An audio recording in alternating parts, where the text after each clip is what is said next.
go.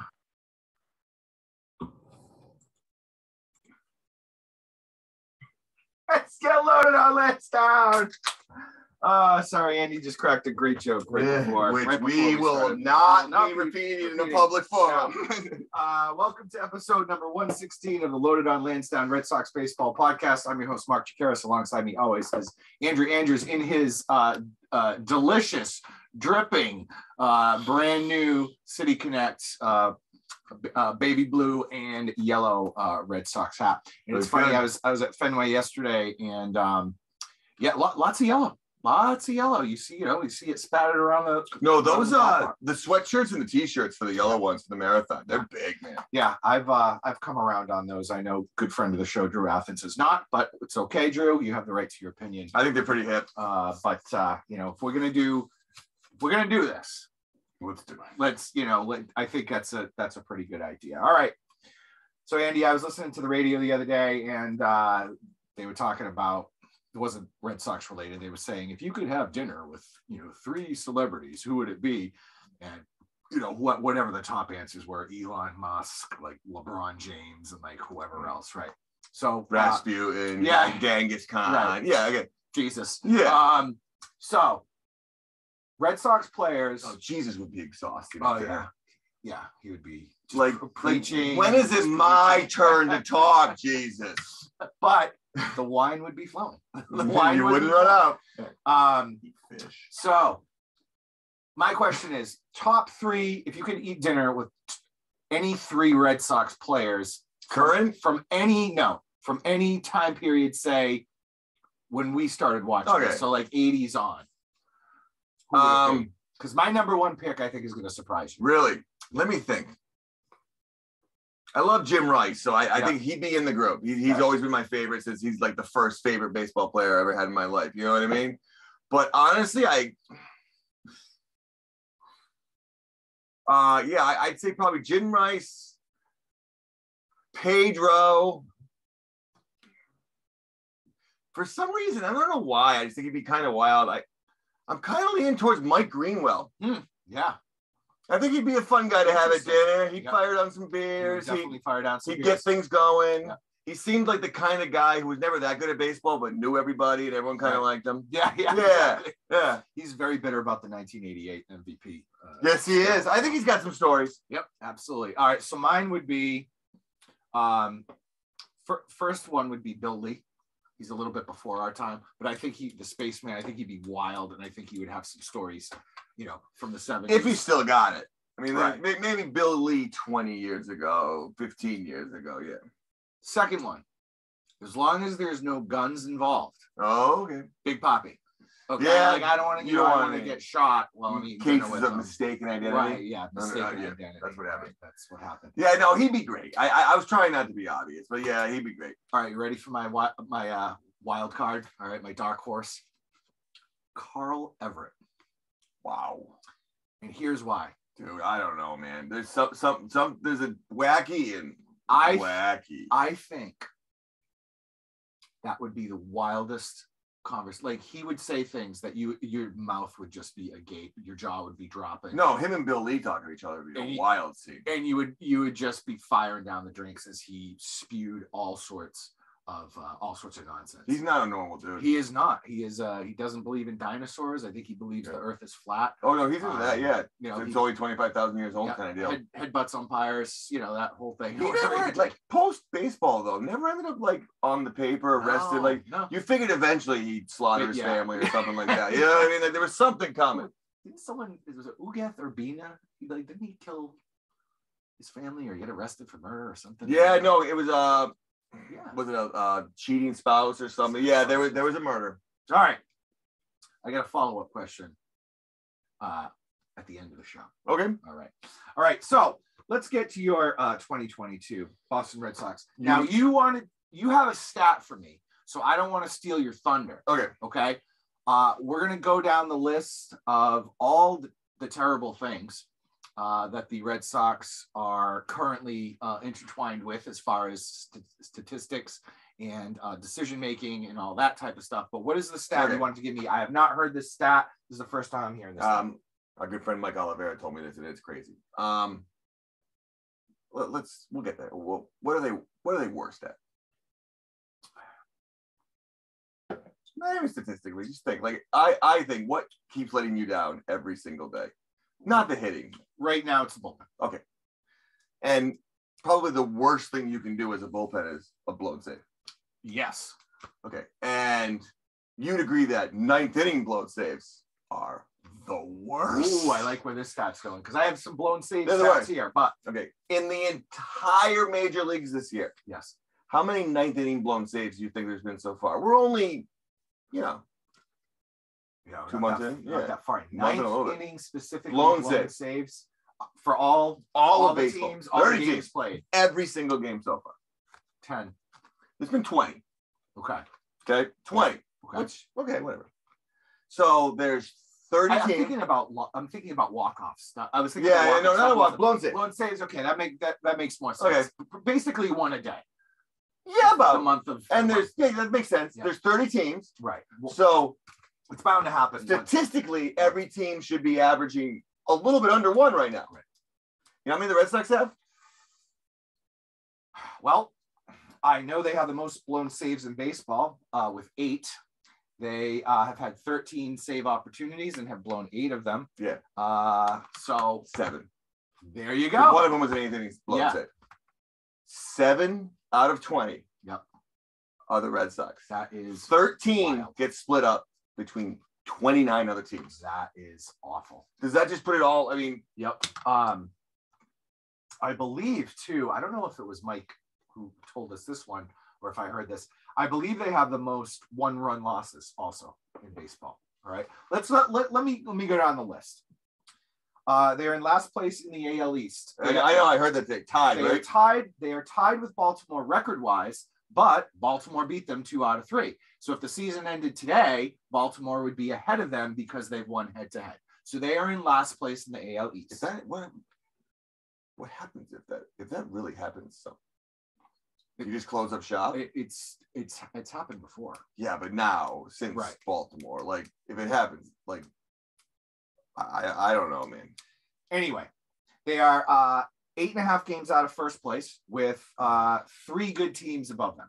Yeah. So you have the Rays. The Rays are in second. The Yankees are in first. Rays are in second. Blue Jays are in third. All have good records. All are extremely good teams. 3 playoff teams, right? So it's not just they're 8 games out and they're in second place and the Yankees are ahead of them. No. They have to calculate the wins and losses for 3 teams essentially. Okay, and by the way, 4 teams because Baltimore is above you right now. All right, so their record is 10-16. They are ranked, and I was surprised at this overall. They are ranked 14th in Major League Baseball, which I thought was high. I thought they were going to be lower than that. Yeah. In all of Major League Baseball, they're ranked 14th. But 14th essentially is middle of the pack. They're a middle of the pack team. All right. Which, again, I was surprised they were ranked that high, but they're the Boston freaking Red Sox with that payroll and those resources. They should be in the top 10. Yeah. Every time. Every time. They are projected to finish 80-81 right now. Okay. They have right now they have a 23. How does 80-81 work? I don't know. 81-81? Yeah, I'd say probably that. I don't know what that. This is what the website says. Yeah, probably. Yeah, that math does not check out. 162. They have a 23.6% chance to make the playoffs. I think that's high. I also think that's high.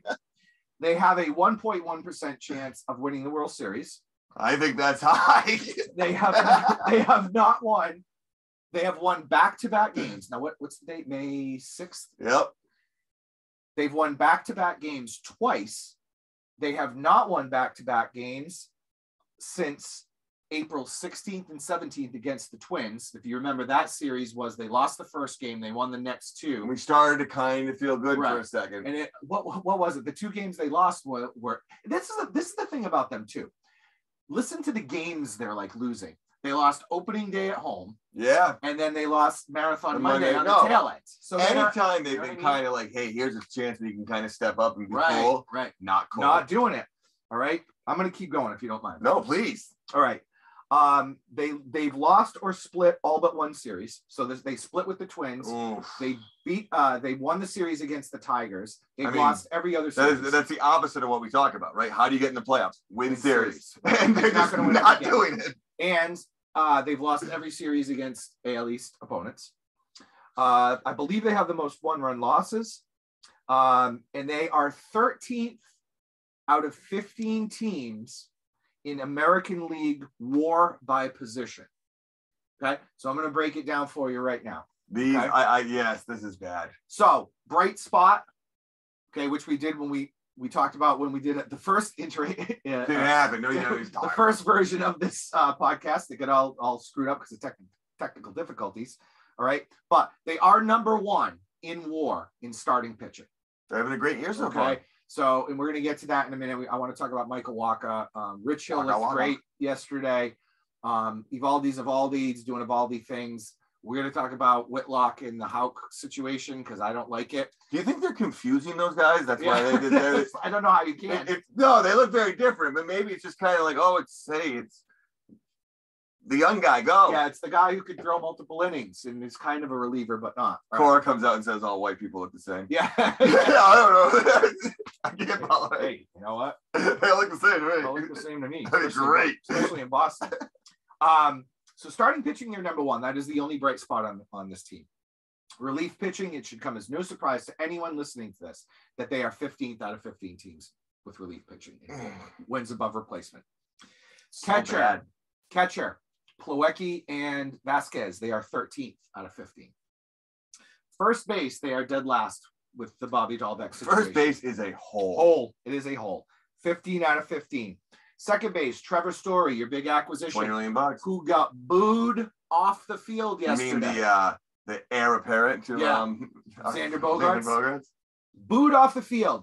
4 strikeouts. I get it. It's Shohei Ohtani. He made a lot of dudes look silly, okay? But this ain't Trevor Story's first shitbag rodeo with the Red Sox. No. He's had a terrible year. He's barely hitting over the Mendoza line, okay?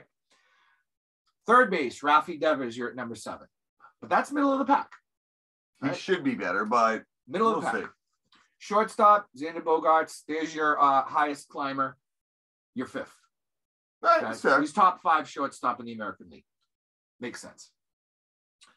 Left field, you're 12th. And Doogie has not been playing well. He got off to a hot start. His batting average is tanking. Yeah, he seems every time he's up, it's just some kind of little pop-up or something like that. Yep. Right field, you're 10th. Okay, so I think that's high, because you get Jackie out there for the most part. Yeah. Center field, you're 14th. Kike Hernandez isn't doing anything. The guy is no-show this year. Oh, man, he's starting to feel like one good year. Yeah. So it's scary. Here's my thing about Kike Hernandez. I think Kike Hernandez is a guy off the bench. I don't think he's a starter. I just don't. He really was good last year. Yeah, but he had that stretch where he wasn't. Yeah. You know what I mean? And I think it was maybe after he got COVID, so maybe it had to do with that. But I don't know. I think he's a 4th outfielder guy, or and a utility guy. I mean, who would you rather have coming off the bench? Would you have Christian Arroyo, or would you rather have Kike Hernandez? He can play second. He can play the outfield. Well, that's a big problem. They're throwing Arroyo in the outfield now, and he doesn't. Their entire outfield is kind of like 4th outfield guys. Yeah. I mean, I would argue Verdugo's the only one that you could say, all right, you start. But yeah, but like he's the 3rd best outfielder on a good team. You know what I mean? He's not carrying any team. He's not Mookie Betts out there. No. Oh, jeez. Right. I'm kidding, Mookie Betts. Yeah. Last position, DH, JD is right now 6th. Which, and he's even gotten better the last couple days. He was hurt for a while. Yeah. He was hurt for a while. So he's batting like 326 or something like that. He looks good. He's getting out there, right? So those are terrible stats. Terrible. This is from Chad Jennings of the Boston Globe. The Red Sox have lost 5 straight series. They've had a chance to win 5 of their past 6, but each time they've lost the series finale, oftentimes in horrible fashion. This is the script that he talks about. Offense fails to build a sizable lead in the early innings. Bullpen fails to keep things in check at the end. Yeah. Angels series. We're going to kind of go through this in a little bit. But so a bunch of things happened before the Angels series. A bunch of transactions. Yep. Right? Travis Shaw released. Smell you later. He was done. He was 0 for 19. Yeah. I mean, we're talking somebody who just can't play baseball anymore. Right. And I think that's going to be it for Love him. you, man. Yeah. He's made a few bucks. Hopefully he saved a few. I think he is done. So, and the reason why we're going over this before the Angels series is because I think they're trying to mix stuff up. Like they're trying to change something up. Phillips Valdez, option to AAA Worcester. Yeah, he wasn't doing it. He had an ERA above 6.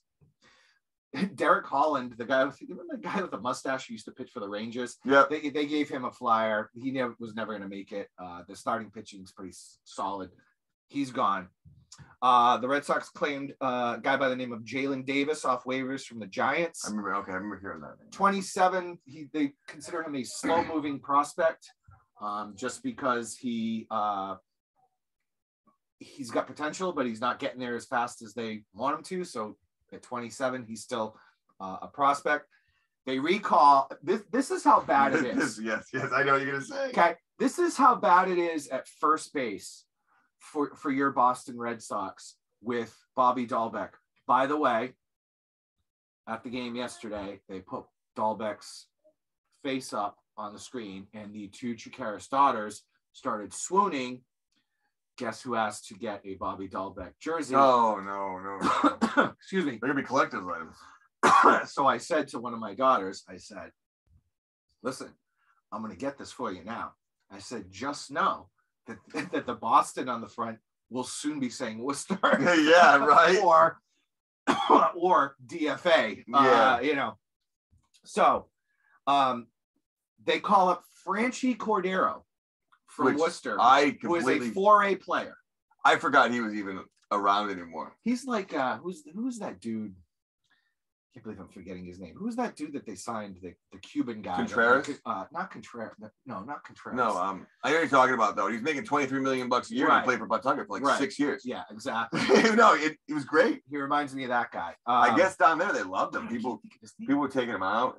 Getting old. When Manny was rehabbing, he was quoted was saying, "I'll just stay here." Yeah. Like he loved it. Yep. No pressure. He had no pressure. He was crushing the ball. He was taking the boys out, and you know what I mean, buying everyone dinner, and yeah, he loved it. Yep.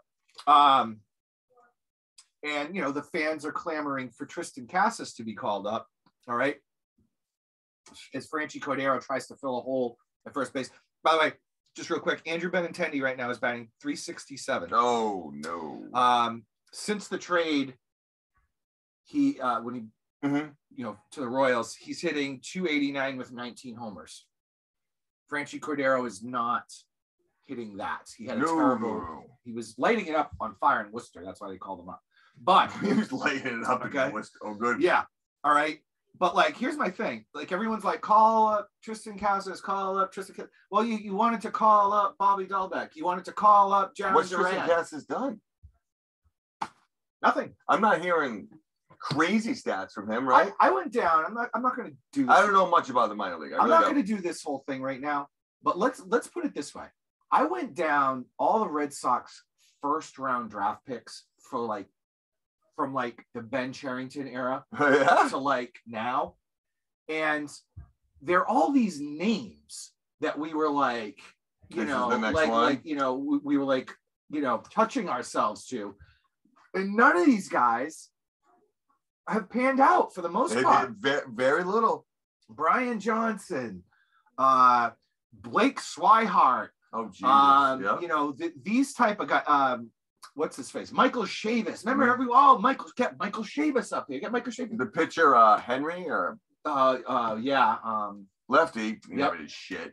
There was a group of 3 of them at that time who were going to be Henry Owens, and there was 2 other guys at the same time. They were going to be the next kind of Braves Maddox thing. You know what I mean? All of them sucked. Jay Groom. I know he's had injuries. Where is this guy? He's not in the majors, and he's not going to be anytime soon. Jay Groom will never pitch a game in the majors. Oh, come on. He will never pitch a game in the majors. I'm telling you that right now. Book it. All these guys, nothing. So, anyway. So things are bad. So all this stuff happens, and then the Red Sox start the. You're not in a good place. I'm not. They start this thing out of here. They start the series against the Angels, and they come out just like I think it was Chad Jennings wrote. Was it Chad Jennings? Yeah, or Couture. They start out and they win the opening game. You think maybe Michael Wacha pitches great. The Red Sox win 4-0. How often do you think people said Waka Waka to him growing up? Well, here's my thing. Why? It must be like a trademark. Yeah. Thing. Because when Pablo Sandoval came on the Red Sox, there was Panda. Well, yeah, exactly. No, they can't use Fozzie. They can't sell Waka Waka. Nah, they can't use Fozzie Bear because Disney will get rid on them. They can't. You can't broker a deal. That's Jim Henson. Well, they can broker a deal, but Jim Henson and Disney are getting a cut. You know what I'm saying? Well, Jim Henson's not. No, I'm talking little granddaughter Mimi Henson. He died. Yeah, I know. Okay. Because he had pneumonia. Yeah. He didn't want to go to the hospital. There you go. All right. It's not easy having pneumonia. That's awful. That's terrible. I'm sorry. Look, I've needed an excuse to do my Kermit voice. I know. 116 episodes. All right. There you go. Dude, not bad. All right. So Michael Waka Wacha pitches great, leads the team in wins with 3, leads the team in ERA 1.38. Okay. He's given up 4 earned run in 5 games started. He's second on the team in WHIP with 0.93. Whitlock is the only player that's better than him on that. But my question is, is this really him? All right, because this is my concern, right? And I know things balance out, but right now your starting pitching is number 1. You have basically 4 of your 5 starters are good. Okay. No, but he's not going to be able to. I'll argue 4 of your 5 starters are pitching good. Right. Are they good? Right. I mean, like you said, that's my point. That's my he's point. Pretty much been kind of okay every other time, so. Right. Where was he last year? He was on, I believe he was on the Mets. Yeah, he was on the Mets for a while, but never. Yeah. No. And I mean, he was on the Mets for that COVID year. I crunched some stats on him. He 2013, 14, 15, 16, I think 2016, he made the All-Star team. Okay. And then really like after that year, it was kind of disappeared, right? Downhill for him. And then, he got, so I don't know. I think he's streaky. I think he's pitching well right now. We'll see. Someone like Hill, the guy's, 56 years old. So he's pitching well. Right. But again, is he a full-time top of the rotation starter for a full season? No. Right. Who knows? So the Red Sox go in there 4-0. Trevor Story actually does some damage in that game. Yeah, he had 2 doubles, right? Yep. Drove in some runs. He had 4 hits or 3 hits. Yeah, it was a real good game. And you thought again, maybe things are gonna get better. Yep. Everyone pitched well. Wacha goes 5.2. They bring in Diekman, Brazier, who both had holds. Salamore closed it out. Obviously no earned runs from the bullpen. You're like, all right, this is great. This is a great step. And then you get to the second game, which is an absolute disaster. This was the extra innings game. This piece of shit game, dude. That was a heartbreaking game. Red Sox lose 10-5. But that's not the story. But that's not the story. So you have Reed Dietmers going for the Angels. You have Garrett Whitlock pitching for the Red Sox. So this is what I want to talk about. All right. You have now taken, so correct me if I'm wrong. Conventional wisdom for us when we've been talking privately was your starters are going to go 5 innings. Yeah. 5-6 innings. That's best, really. At this point.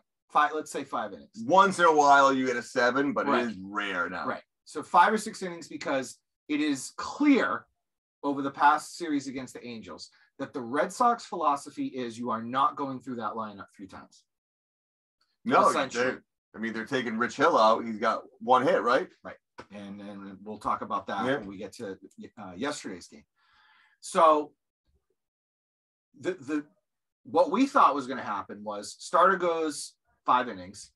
You bring in a guy who can maybe go 2, which would be maybe like a Brazier All right, or you piece together. You piece it together, I think. Like a Brazier, a Diekman, or whatever. And then Garrett Whitlock comes out because he's an effective pitcher. He can pitch. He can do 2 innings. Eighth and ninth. He can do ninth. So this is what we kind of thought he was gonna become that elite middle thing. Maybe the most important time of the game is the 6th and the 7th inning. Right, exactly. Maybe it's the 3rd inning, and he's gonna pitch to the 6th. Right. You know what I mean? Go 3 innings. So, but instead, because they go to Toronto, right? And Texas boy or whatever, Southern boy, he's not vaccinated. He can't go to Toronto, so that's why he started. And it was kind of everyone was under the impression this was an emergency one-time deal. Right. And I turned on that game. It was the 4th inning or something. He was already in, and I didn't see the score yet. And I was like, "Oh crap, he's in!" So I figured something went bad. Right? No. So basically, what the Red Sox have done, it looks like they're sticking to this, is they've swapped Tanner Houck and Garrett Whitlock, where they're saying no, Whitlock is going to start, and Tanner Houck is going to be your 2-inning guy. How's that working? Well, I can attest to this. Yesterday didn't work out too well. I don't like the move. I like Whitlock in the type of position he is. He is a unique guy for this day and age. And we talked about this before. Andy and I have always wanted an Andrew Miller type of reliever who can go 2, sometimes 3 innings, who acts as like a bridge starter, or a guy gets hurt, or a guy, maybe a guy gives up 4 runs. He just doesn't have it. He's pitched 3 innings, but you got to take him out, and you can get to the bullpen in the 6th inning or the 7th inning, because he can bridge that gap. It shows they have absolutely zero faith in Tanner Houck to keep the game even remotely close for 4 or 5 innings. You know what I mean? Because they're not asking the world of this guy. Right. Like, they don't think he can start, and that's unfortunate. Literally driving to your house after work on the way here, Felger and Maz were talking about this. They were like, so you pull Whitlock out of your starting rotation, and you're like, okay, we're going to start this guy. And you pull him after 4 innings? Yeah. Right? I mean, you look at his numbers.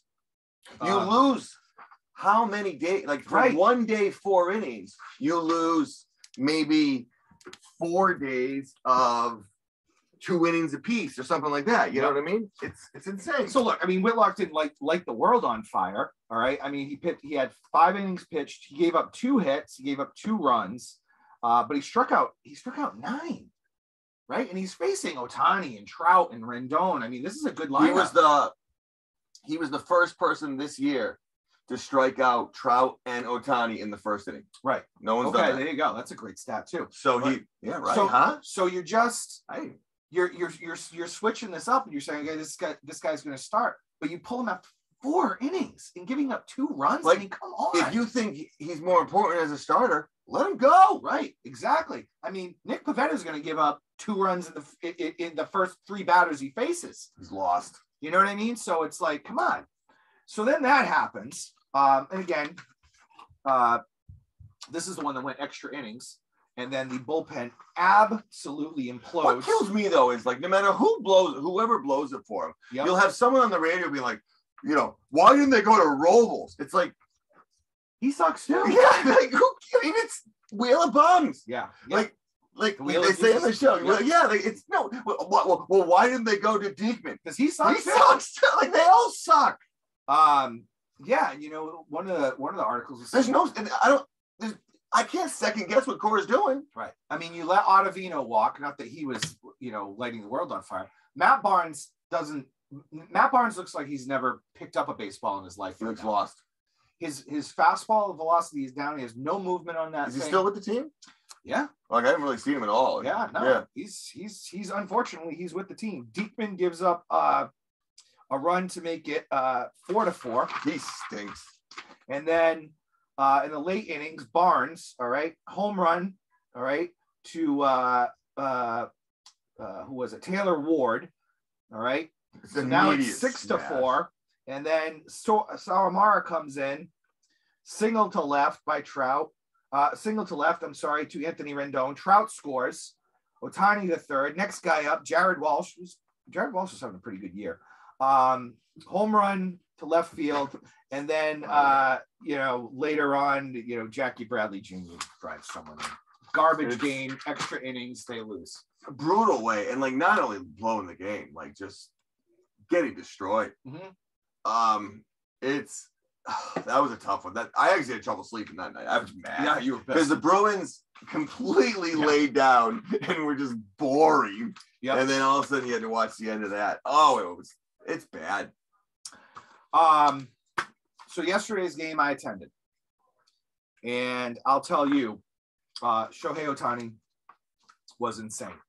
He's neat, huh? Fun to watch? Yeah, it actually was fun to watch, but it was fun to watch because Rich Hill was matching him. Yeah. Okay. Until. So Rich Hill gets pulled after 5 innings. Rich Hill had given up 1 hit. He had given up 1 hit, and they pulled him. Okay. This guy's been pitching forever. It's not like you're like, oh crap, we can't burn out Rich Hill's arm. Yeah. The dude's fastball. I think they said none of his fastballs. But you know what? Topped out at 90 miles an hour. Even if this is the last game Rich Hill ever pitches, you've got something out of him. I mean, is that really going to make a difference if Rich Hill or some other bum you grab off the street? You know what I mean? Come on. It's not going to matter. Just let him pitch. Well, the other thing was too, and again on the ride over, Felger and Maz were talking about this. Rich Hill's last start. You know the thing that they do where it's like, and the Red Sox don't even do this anymore, and I'm surprised they did it this day. The thinking is, right, your pitcher's starting to get up there in innings, starting to get up there in pitch counts, all right, and you want to have a fresh arm in there, mm-hmm. but you look at the box score and you say, well, look, this guy's he's pitched 6 innings and he's only given up 3 hits and 1 run. He's pitching pretty well. It was maybe it was a solo home run. What you do is you trot him back out there. Yeah. You have someone warming up. And if he goes out there and he gives up a hard hit, a hard hit ball, someone clanks a double off the wall, you make a move. Well, there is an obsession to start with fresh innings for your relievers, which is really again, another reason why the game's being ruined. So for Rich Hill, I think he gives up like a little infield squibbler off the bat. Like the guy hits it off literally the tip of the bat. It squibbles. He gets on, and they're like squibbles. That's a thing. It's a word. Yeah. A squibbler, a ball that is a ball that squibbles. Like Harry Potter. It's a Quidditch term. Oh, okay. Seriously, everyone knows this. By the way, the Harry Potter books, when she would go into describing the Quidditch games, I that's when I stopped. Like I was like, I can't with this fake game. I'm not going to pretend. And the descriptions of the thing. I'm not going to pretend something that pretend people watch exists. Yeah. Like I can't read a play-by-play of a sport that doesn't exist. I want a story of like a sitcom that they watch. Yeah. It's like a story within a story. Like I don't mind reading about recaps of like old games. Like you have the football games from the past. But someone actually did that. It actually happened. True. Like he didn't catch the snitch, or he didn't quibble the quabble, or the quabbin with the quarrel. Like I don't know, like what are you talking about? I would just like flip through the pages, and then I stopped reading after. And it's demonic too. Yeah, it is demonic. Well, that's why I stopped reading. Yes. Okay. You realize. I realized it was infecting my brain with Satanism. You gotta be careful. It's true. You gotta be careful of Satan. All right. So wise words. This is Ohtani. 29 misses on 64 swings, 46 of his 99 total pitches, which ranged from 100 miles an hour. Listen to this one. To finish the 5th, to a 74 mile an hour curveball to start the 6th. Either a called strike or a swing and miss. It's just ridiculous. He made everyone look silly. He was making, he struck out Bogarts on 3 pitches. He struck out Martinez on 3 pitches. He struck out Devers on 3 pitches. Story was lost. Story was 0 for 4. Lost. He got big. But bad over 4 too. Like not even close to balls.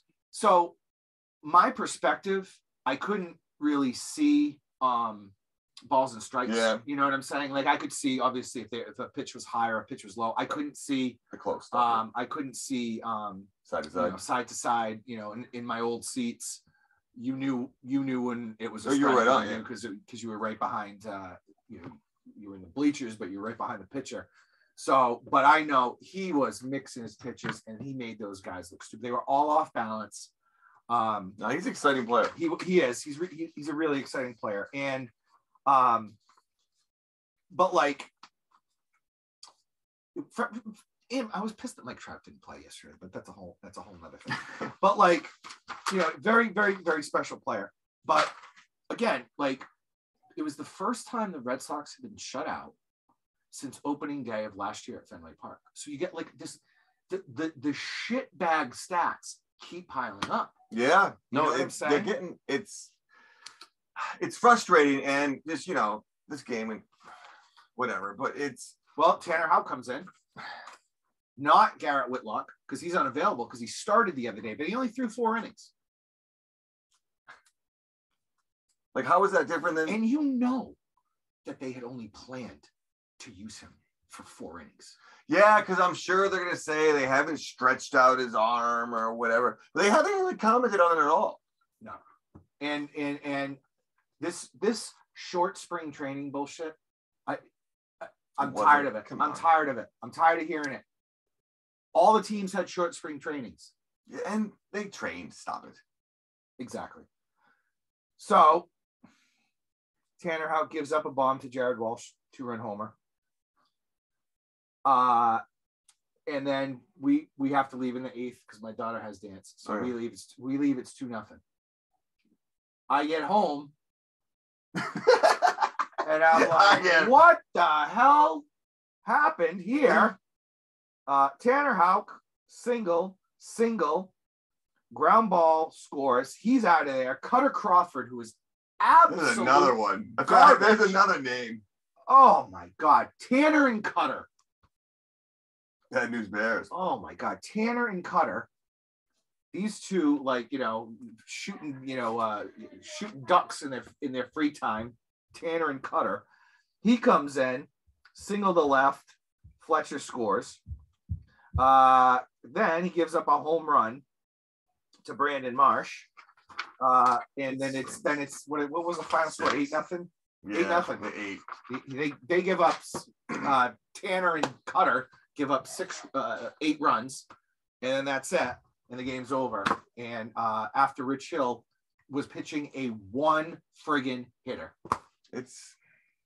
He keeps you in that game against Ohtani, who is dealing. That's a game you could have stolen. It'd be crazy to steal that game. Right? So I kept saying to myself, but here's the thing, and I kept saying to myself, I wonder how long Shohei's going to go. Because once again, we were, I think he went 7. No, everyone else's teams, they can pitch more innings. Right. I know the overall average is less, but every of the other, I guess, good teams, there you go, we're not good. But every one of the good teams has at least 1 or 2 guys who can go 7 every now and then, or 8. Right. Well, I mean, 100 pitches. Who's a better player? Shohei Ohtani or Rich Hill? Okay. Obviously. Okay. All right. He's your superstar, right? Yeah. He's a 2-way player. He's literally like the Babe Ruth. No, it's crazy. Okay. And he's absolutely insane, right? So you're gonna protect him, right? No, he's a freaking baseball player, and that's his job. Okay. It's like when the Red Sox tried to limit Dice K. Yeah. When they're like, oh well, because Dice K is like, yeah, when I warm up, I throw 200. Yeah, I can pitch a million. And they tried to, and they really got in his head. Right. And they're like, well, we don't do that here in America. We can't have you do that because you're going to hurt your arm. And it threw them all off. He had what was he on the team for 5 years? He was good for 2. Yeah. Good when he's good, but he was good in 2007. He helped them win the World Series. But I mean, the problem back with the Red Sox is even if say a couple guys start to hit better, like Story hits better because he should hit a little better. Verdugo should get a little hot. Even then, they're still not that good. Right. But even then, I would argue this too, is that everything's even out. So what's going to happen is they're going to start hitting, and what's going to start happening with starting the pitching? pitching? Right. Or there's some injuries coming to starting pitching. Right. You don't have people that are really, no. Yeah. So there's going to be some injuries coming. Oh, then they're going to start feeding us the Sales coming back. Oh, right. Chris Sale. That's like a move at the trade deadline. And what did I tell you today? What I think is going to happen? I forgot. I don't think he's going to pitch this year. I think he's going to have setback after setback after setback. That would be a terrible, terrible development. It was a terrible signing. I think it's one of the worst signings the Red Sox have ever had. Not initially trading for him, re-signing him for huge money when he wasn't even up, right? Because I think he was up. He was up after 2019. Yep. They could have waited. Well, they didn't. Dabrowski pulled the trigger on that. Thanks. Dabrowski just liked spending money. Oh, he loved spending money on old guys. Yeah, love those older veteran guys. But hey, but I'm down with it. I'm down about the team right now. I like watching Bogarts. I like watching Devers. They make me feel good. Which I think they'll be traded. I think they'll be traded this year. If this keeps up. Oh, Mark, that would be just awful. If this keeps up, they're going to get rid of him. And they're going to, you know who they're going to get rid of him for? More mother bleeping prospects. They better be some short prospects. Yeah, because I don't know. None. I told you, I went down the list. All right, look, Bloom's tenure is too short here. He's only had 2 drafts. No, I guess he's only had 2 drafts. No one's up yet, but I'm not going to bust his balls for that because, again. No, baseball's not basketball in 2020, football, yeah. In 2020 was ridiculous. And I know, right, 2020, they didn't even have minor league shit going on, right? So these guys didn't even. They lost like 90% of the season. Right. Crazy like that, yeah. Maybe the whole season. Yeah, I think it was because I think all the minor league guys, they were doing the training camp, but they weren't actually playing. So I'm not going to bust his balls for that. But we're going to start seeing some guys, if you were brought here to make the Red Sox competitive year in and year out, that was like the goal, like not to have these peaks and valleys. So far, you've come in last place. You've been 2 games away from the World Series. And then this year, you're in last place. So it's peaks and valleys. So right as of today's date, it's not working. Yeah. I would just be honest. We're going to reload every 3 years. Right. And win a World Series. Right. Okay. That's fine. And they'll win a World Series. I'll say, see you in 2 years. Yeah, see you in 2 years. We're getting rid of everyone. It's going to be, we'll lower our ticket prices because that's what we do. Because no one's going to, we want people to show up, but no one's going to. But on the 3rd year, we're going to spend $1 billion and you're going to pay. Right. So you'll pay. Bleacher seats in the rebuilding year will be $5. And then that 3rd year, they're going to be $58. Yeah. I'm fine. Again, just be honest with me. Just be honest. Just real quick, a couple of announcements. We are back on Apple. We're back on Spotify? We will be. Okay, we're going to be on Spotify soon. All of your favorite podcast platforms. We had an issue with our hosting, web hosting. Yeah. They disappeared. It's gone. It's gone. So we're trying to get back there. So please subscribe to that because it helps. It helps us out a lot. Just a quick announcement from me. I am really want to get back into the blogging game. I want to do it on my own terms. So I'm starting a Substack on the Red Sox. My first article is going to be on Jackie Bradley Jr. Because I have a bunch of thoughts on him. I want to do it on my own terms. I don't want people to say this is the headline you need to have. This is these are the tags you have to have. All that stuff.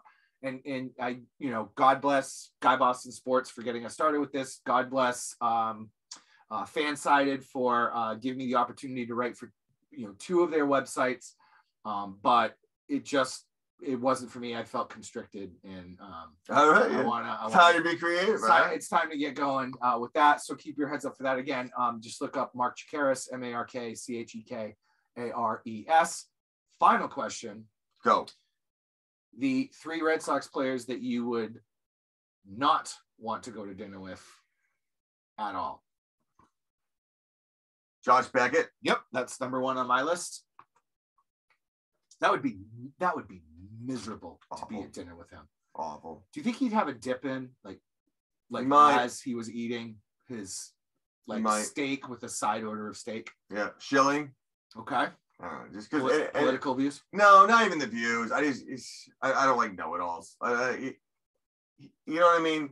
Everything. I have a feeling like when you talk to him, everything you bring up, yeah, he's a one-upper about everything. Yeah. So nothing to the political views. You can see the blowhard. So good pitcher, whatever, but blowhard.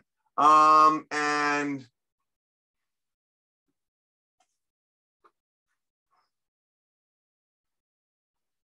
I wouldn't want to. Yep. Someone you're just like, oh, I can't stand that guy. Like, yeah, I mean, Rich Gedman. What's Worcester's own Rich Gedman? He's boring. Rich Gedman would wear. Rich Gedman wore glasses. Yeah. Rich Gedman would wear like the glasses like my father wore. Yeah. Like the metal rim with like the two pads. Like my father used to have to get the pads when he put it there. And the pads would dent his nose. Rich Gedman wore like those type of glasses, like behind the plate. Like the guy was just like, he didn't wear like sports goggles. You know what I mean? No. Who are your guys? Josh Beckett, number one. There we go. Jose Offerman. Like, I just like everything about that guy screamed to me like asshole. And I think he had a domestic violence. I think you're right. Allegedly. And then my final guy is like a rando, but I'll never, something like one of those things like you'll never forget was like Mike Lansing. You remember Mike Lansing? Yeah. He played shortstop for like a year or two for the Red Sox. And he's got like a wet shirt, right? Yeah. And like, but what happened was the Red Sox sucked, whatever year it was. And the Red Sox kind of sucked. And they were in the middle of a losing streak. It was like late in the season. And he like went to the media and started bitching about his playing time. Oh, yeah. And I was like, dude. Come with that. I hate runner-up, Will Cordero, also domestic violence. The phone, guy. Yeah, that's the telephone guy. So, all right. Final thoughts. Bruins, what do you got? Are they in trouble? Yes. Maybe they win one game. Yeah. Maybe. I think so too. Not even close. Celtics? I think, 7 games could flip the coin right now. Yeah. Yeah, well, we'd have to see. It's too early in that series. Yes. Because they've had, what is it? Only 2 games in Boston, 1-1. So let's see how let's see how these next 2 games in Milwaukee go. And then we'll know a little bit more. I think if they split, they're in good shape. It's going 7. I think they're in Boston for game 7, so that helps. All right. You heard it here first. That's why I call it Loaded on Lansdowne. I'm tripping over my words. This Mike's had lemonade. Harder lemonade. It's really bizarre. Episode 116 is in the books. I'm your host, Mark Chikaris. Alongside me always is Andrew Andrews, and we will see you next time. Peace. And I just got to go shut this off because this is, we have a lot of, good production value here at Loaded on Lansdowne.